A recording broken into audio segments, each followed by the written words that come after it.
Vladimir Kramnik has been in the chess spotlight lately for some interesting comments, to say the least, many of which I don't agree with, by the way.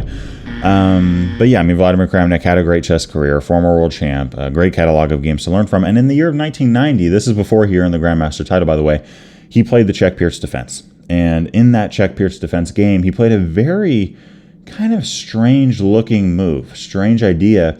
And the question we're looking to answer in today's video is, do the rest of us Czech Pirc Defense players kind of adopt this line that he played in our own games? Okay, but before we get into that, before we answer that question, I do want to say I recently released an over 6-hour course on the Czech Pirc Defense. If you want 30% off, this discount code is only good until the end of the month. All you got to do, go down to the pinned comment, go down to the description below, plug in the discount code Czech Pirc 2024, and you will receive 30% off on that 6+ hour course. Okay, put a lot of work into it. Czech Pirc Defense, great chess opening for black against the move e4. We're playing d6, knight f6, attacking that pawn. e5, terrible move here. And if white defends with knight c3, we now have c6, right? The move of c6 here, pawn up. So many benefits that we get by playing this move. And yeah, I mean, in the game here, we have f4 from white. This isn't technically the Austrian attack. The Austrian attack of f4 is against g6, but many would consider this that same kind of idea from white. And here, I believe the best move for black is queen a5. Okay, I don't always think it's queen a5. In my course, I talk about a lot of different moves that we could see, and many of them, queen a5 isn't the move that I recommend. Okay, but against f4, it is. The idea here is that we're pinning this knight to the king. We're looking to, threaten really to take that pawn. And if white defends it, we play e5. By white pushing this pawn, this dark square diagonal is feeling a little bit more loose. So by playing queen a5, we're looking to play e5, get these pawns traded at some point, and enjoy the benefits of having a wide open dark square diagonal for our bishop and our queen to land on. Okay. Now, knight f3 is played in the game here. Bishop g4 is the move that Kramnik goes with. This is not the move that I recommend in my course, but this is a very playable move, very strong option for the black side that a lot of GMs have ran with. And after the move bishop e3, here's where we start to see Kramnik start to derail things a little bit from usual. Okay, usually a GM will play a move like knight bd7, but here we see the move of e takes d4, and after bishop captures back, the crazy looking queen to b4. What on earth is Kramnik doing, right? And just because Kramnik played this move, does that mean that we should play it too? My answer is no. Okay, no. I don't think queen b4 is a good move. I do think it's dangerous. I think there's a lot of ways that white can fall into trouble against it, but I don't think it's a good move. Now, in the game here, white played the move of bishop captures on f6. The best move for white, by far, is bishop to e2.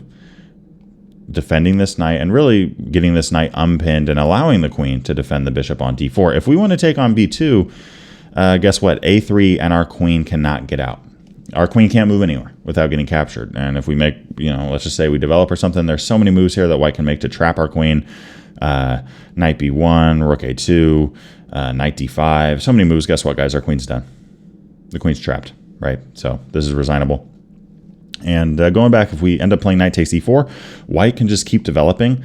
And we've used a lot of moves here. We moved our queen twice. We've moved our knight twice. We're definitely down in development. And if we take on b2, knight takes e4, guess what? We're down material and development. If we play a move like d5, white can capture. Play a move like c3, again, taking on b2. I mean, this pawn is just poisoned. It's not good. Rook e1 can be played. And if we capture off the knight, guess what? We're getting checked. If we save our bishop f5, white's position is getting unleashed here. And even if we don't take the knight here, we're down a lot in development. A lot of pressure from the white side, and yeah, this just isn't great. So queen e7 is the best move that we can play there, but we're still in some trouble after knight e5. I mean, we could play f5 to hold on to our pawn, but queen h5 would check. If we block, knight captures back. We can play queen f7, but then queen h4, and guess what? Whether you take the knight with the queen or the pawn, we lose the rook. And if we don't capture the knight, then knight e5, and that knight is a monster, a headache, really, to deal with. So queen b4, not a good move. Don't recommend it. Just because you see a grandmaster play something doesn't mean you should just automatically start doing it.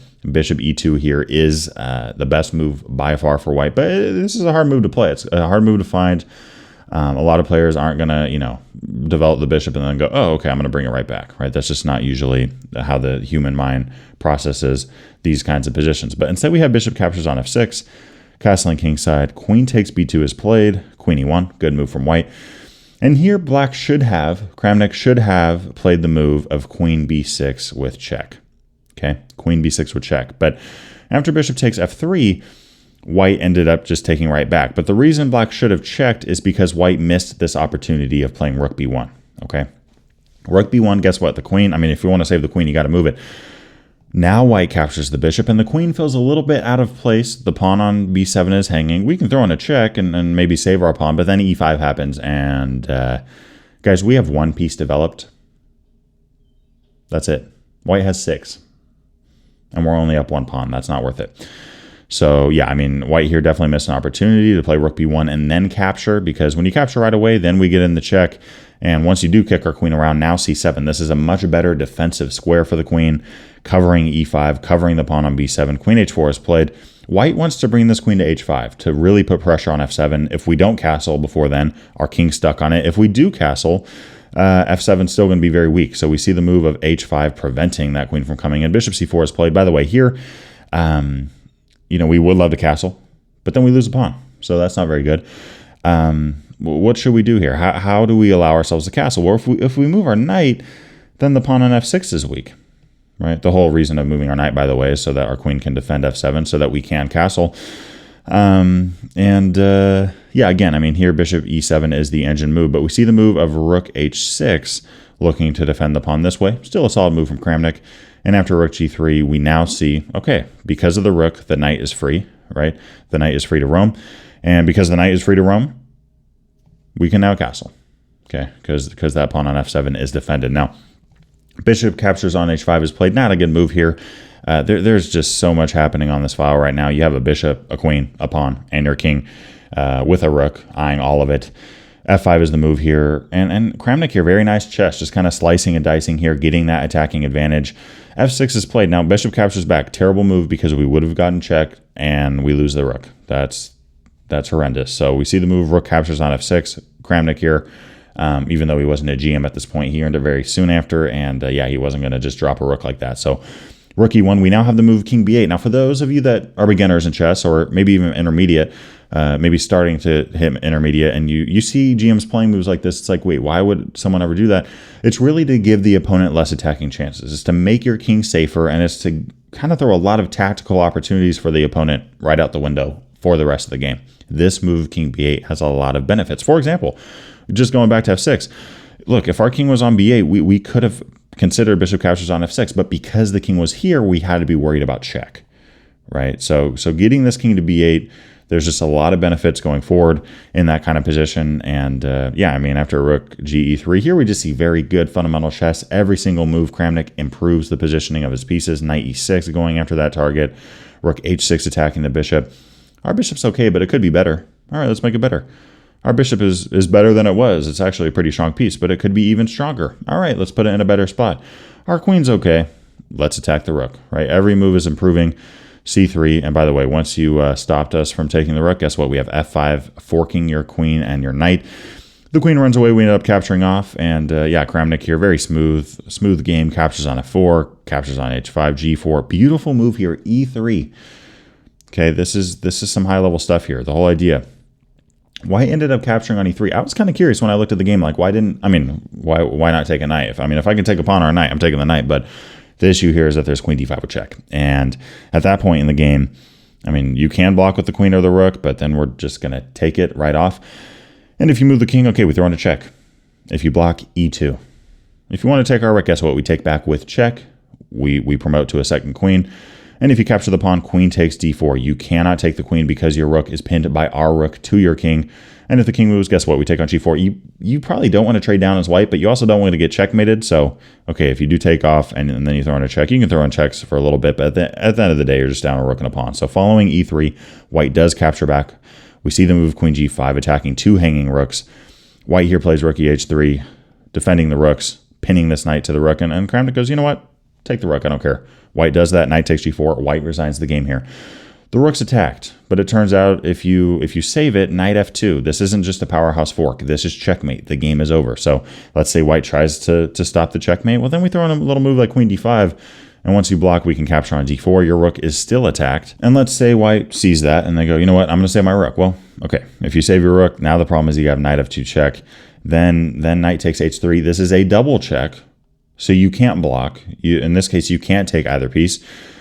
And if something like king f1, guess what? This game's going to be over. Something like king h1, we throw in a check, and yeah, yet again, the game's over pretty quickly. So all that to say, going back, okay, this whole playing bishop g4 move, that's solid. That's something that you can play.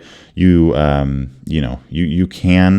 take on d4, but I don't recommend it. I don't think it's very strong. A lot of top players here will go with the move of knight bd7. And again, after e takes d4, again, queen b4, that might be the best option we have at that point. But taking that pawn on d4 and then playing queen b4, this is not good because of bishop to e2. So what do I recommend instead? What I recommend instead here is the move of e takes d4 and queen b6. Dropping that queen back, putting some pressure. This is kind of a Kobian idea. This is what I call the Varuzhina Kobian trap. We're putting pressure on the knight. And if you drop the knight back, guess what? We play a5. White should play a4. White needs to slow this pawn down. But if they don't, we're going to push. And sure, white might think, look, I'm getting a bunch of tempo against the queen. And after queen b4, it seems as if the queen is just trapped. It seems like we're the ones that fell into a trap. And in a sense, we did. The queen is trapped, but so are they in a weird sense because we're taking off this knight. And once you take our queen, by the way, if you don't, or we're up a piece for a pawn, we're taking. We're capturing on a1. And at that point, you can block with the knight, but that's terrible. Knight, bishop g4. The best engine move here is queen d2. Guess what? We're capturing. We can keep taking stuff up. Capture on c2. We're up 3 points of material. We're just up a piece in the endgame. We're up a piece. And let's say white here goes with something like king d2. This is a much better move, but even then, after rook captures and pawn takes, we're still up 3 points of material. This is better for white because they have a queen, so that's a major inequality there. But objectively speaking, if you play this position well as black, you will win. Okay, you can continue by going up 4 points of material. If you don't, maybe the rook feels a little bit awkward there, so you want to play something like bishop e7. That's totally fine as well. In either case, black here with a great game. So that's my recommendation for the Czech Pirc. Let me know what you think about his whole e takes d4, queen b4 idea, and if that's any good. I don't think it is, but let me know what you think. Thanks for watching today's video. I hope you enjoyed it. I wanted to give a big shout out to my Patreon supporters for the month of September in 2024. I appreciate y'all a ton. It's been great getting to know you guys. And for those of you that haven't thought about joining the Patreon, there's some exclusive benefits that you gain by becoming a member. And yeah, I mean, if you guys do join, I'm excited to start talking to you guys over on the platform. On top of that, guys, here's the thing. Look, it's September. Okay, it's September. There's only so much time left to get that Czech Pirc Defense course. Click the link. Click the freaking link. Plug in the discount code. Get your 30% off. Only good until the end of the month. And I'll see y'all in the next video. Let's get it.